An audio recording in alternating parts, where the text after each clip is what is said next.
Hi guys, দেখো আজকে আমি মাছের মাথা দিয়ে মুগের ডাল করব। তো প্রথমে আমি গরম করছি, দেখো কড়াতে তেল দিয়ে দিয়েছি। তো এবার আমি ফোড়ন দেব। তো ভিডিওটা লাস্ট পর্যন্ত দেখার জন্য আপনাদের অনুরোধ রইল। আমার ভিডিওটা লাস্ট পর্যন্ত দেখতে থাকুন, আমি কি করি, কিভাবে মাছের মাথা দিয়ে মুগের ডাল করি, কাতলা মাছের মাথা দিয়ে মুগের ডাল। রাইস দেখো গরম করছি তেল, একটু দেখো এই যে জিরে, শুকনো লঙ্কা, তেজপাতা, এটা আমি ফোড়নে দেবো, দিয়ে দিলাম।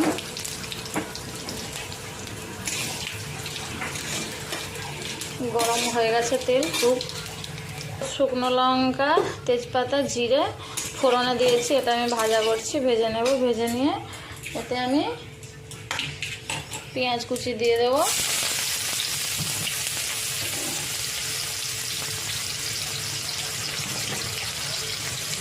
এটাতে আমি রসুন আর আদাটা গ্রেড করে নেব। দেখো এটাতে পেঁয়াজ আর এগুলো সব ভাজা ভাজা করেছি। গাইস দেখো আদা আর রসুনের গ্রেড করে নিয়েছি, এটা আমি দিয়ে দেবো। সব মিলিয়ে একটু নেড়ে ছেড়ে নেবো, ভাজা ভাজা করে নেবো। গাইস এবার আমি টমেটো কুচি দিয়ে দেবো। দেখো টমেটো দিয়ে দিলাম।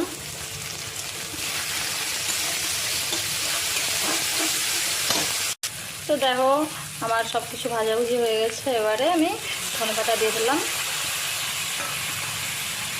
পেঁয়াজ রসুন ভাজাভুজি হয়ে গেছে, টমেটো সব কিছুই ভাজা হয়ে গেছে। এবার ধনেপাতা দিয়ে দিলাম। ধনেপাতা দিয়ে এবার নাড়বো।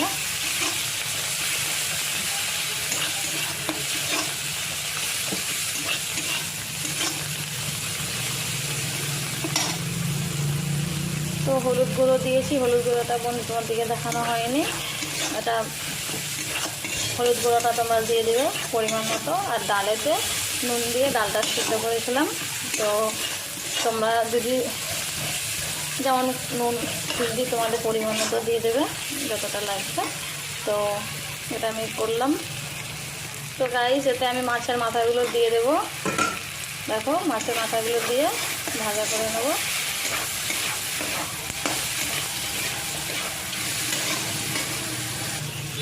তো গাইস দেখো এগুলো আমি ভাজাভুজি করছি। তো দিয়ে মাছের মাথা দিয়ে মশলা দিয়ে ভাজাভুজি করে নিলাম।